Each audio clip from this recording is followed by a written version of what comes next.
Welcome back, guys. So today we'll be talking about binary search tree. Okay.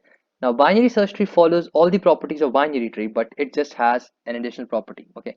Now this simple property has entirely changed the way in which we used to store our data. Okay. So what it means is, what the property is, it's really simple. I just hope that you remember what a node is. So the value of the left node will always be less than equal to the value of the current node, and the value of the current node will always be less than, not less than equal to, but only less than right node. I'll just tell you in a bit why I have said that only less than not equal to. That is also a very important point. Okay, so I'll just tell you that in a bit. First, let's take a look at this. What I meant when I'm saying this.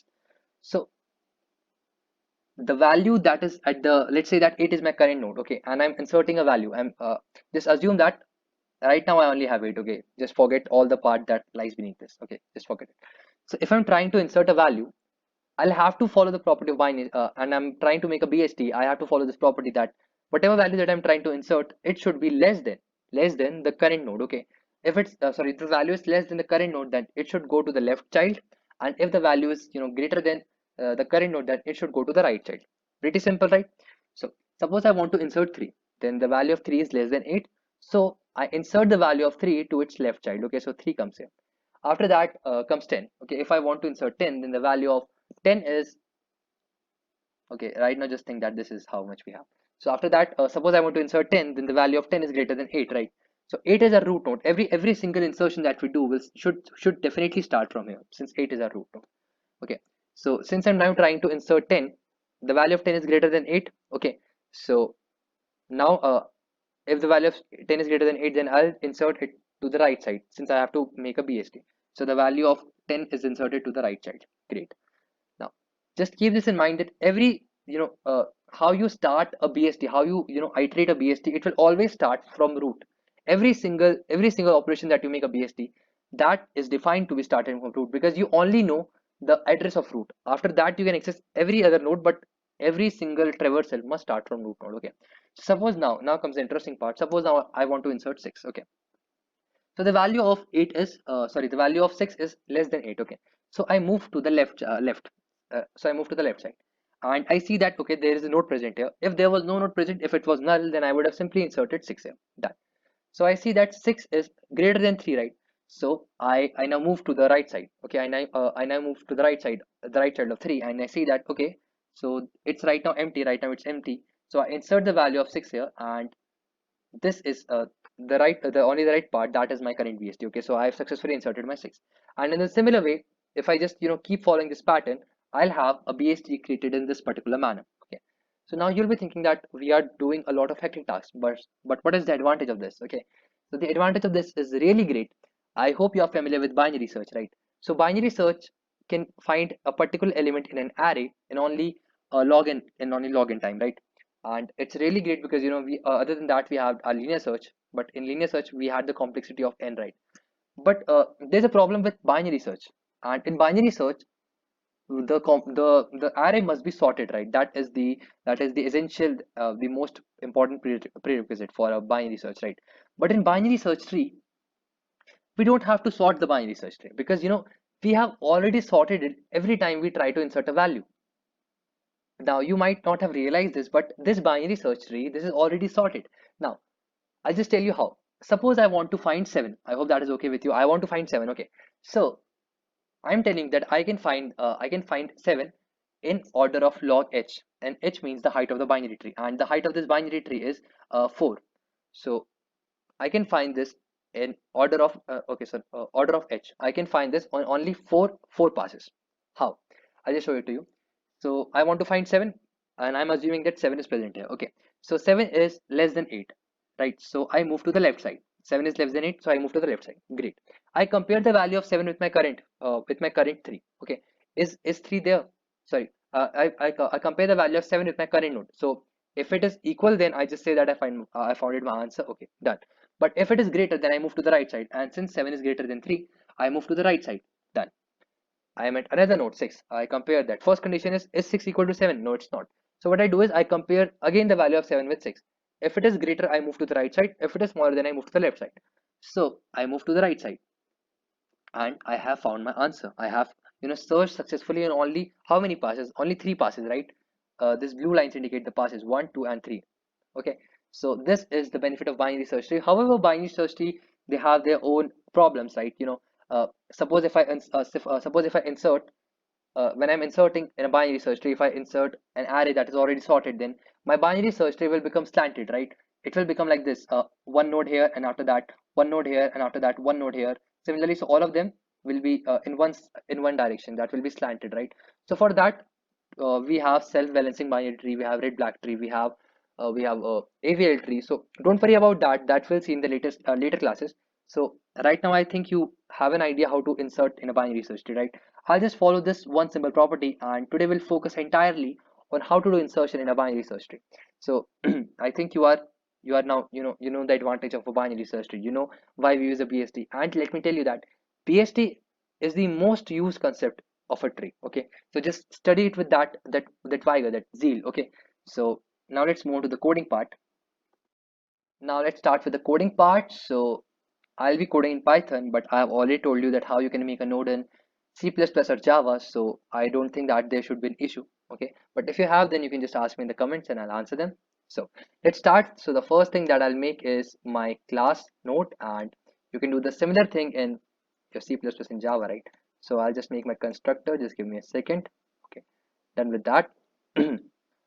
Why, when I'm making a node, I'll take a value of key. Key means that whichever value that user wants me to insert. Okay, so maybe 5, 6, 7, 8, whatever that is. So that in that way I'm going. Okay, so self dot data will be equal to key. Since a node only have three different type of values, its current, its data, its left child, right? Its left child, that is initially null, which means that it's empty. Okay, it's not pointing to anything, and its right child, right?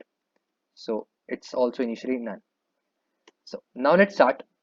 I'll be making my function insert, and through this function I'll be able to insert my values. So I'll need only two parameters. Okay, what one will be root. I have already told you that no matter what you are doing in a BST, either you are doing insertion, deletion, searching, displaying, whatever, in order, post order, pre-order, traversal, everything will start from root. Root is the only way that you can access a tree. Okay, so root, and after that the node that I want to insert. Okay, so these are the two parameters that I'll require, and after that I'll check a simple thing, that is my root empty.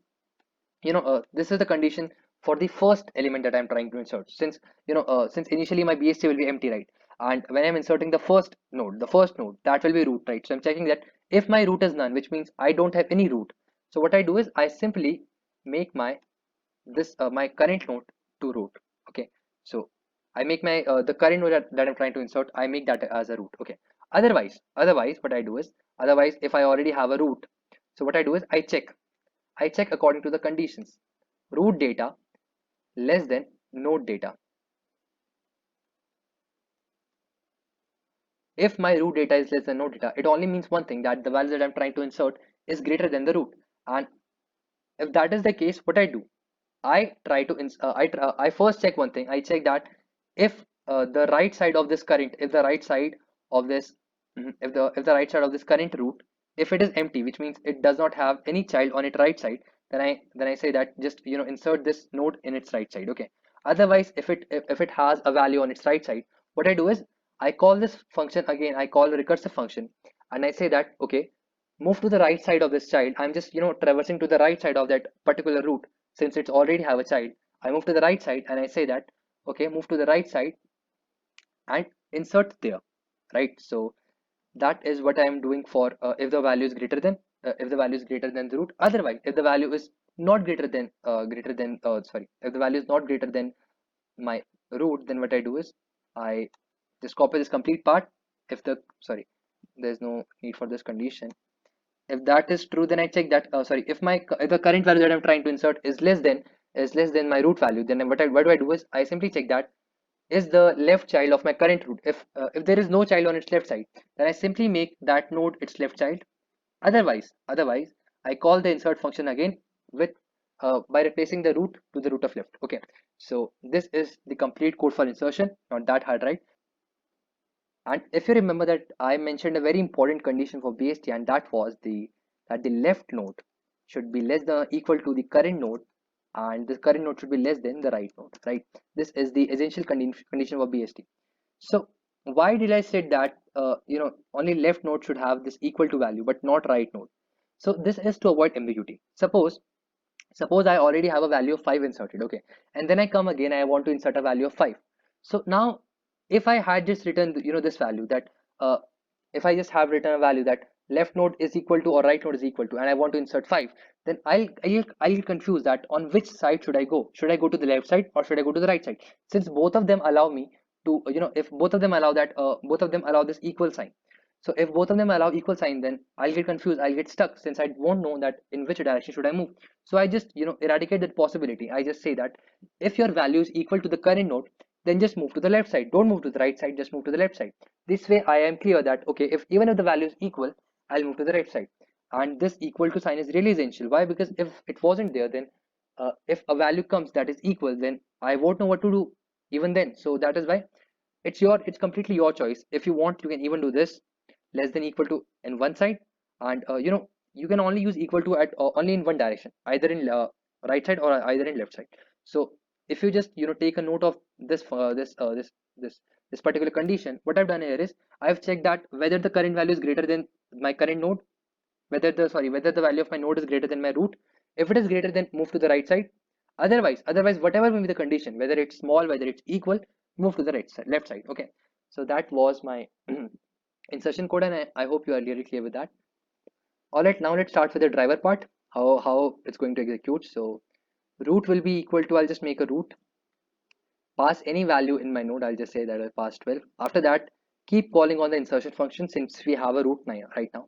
So keep calling on the insert function. Root is this, and I'll just make a node. Let's just say that the value is 5. And similarly, I'll just keep on, this way what will happen is the value, I'll create a node 5. Okay, I'll create a node 5, and I'll check that it's is its value greater than, or is its value greater than 12, or it's less than 12. Since it's less than 12, I'll come here. I'll just tell you, I'll come to this condition in line 17. If root is left, sorry, I'll check firstly that whether the value of the current node is greater than or smaller than. So it's smaller, so I'll come to the else part, and I'll check that is the root dot left none. So yes, the left side of the root is empty, right? So what I'll do is I'll simply I'll simply store the value of the current node in the root dot left side. So I'm done with that. Similarly, I'll just call multiple functions. Just give me a second, whatever may be the value you want. So 12 by, let's say, 17, and after that we'll have maybe 4, and 7, 14, 19. So I'm just calling that insertion function again and again to check that whether I am working perfectly or not, whether my code is working perfectly or not. So I'll just actually make a display function. I'm not going into the depth of display function right now, because I'll just cover that in the next video. So what I'm doing is currently it's known as an in-order traversal, but don't worry about this, because we'll cover this in the next video, I think. Okay, so don't worry much about this, just give me a second. Display root, I'll just go to the left side. By the way, if you are actually get able to get the hint of what I'm trying to do, that's really great. So I move to the left side, I print the data, and then I just move to the right side. So okay, done with this. So I've called my function, and actually now let's try to execute this. Okay, so what I've done is in-order traversal, and what is the advantage of in-order traversal?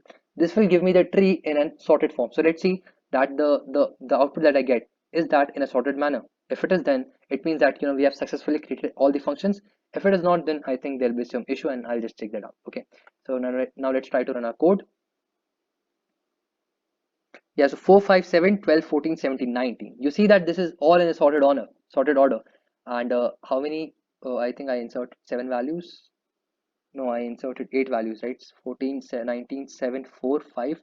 So I do have all the values, right? Yes. I have all the values, so it's working perfectly.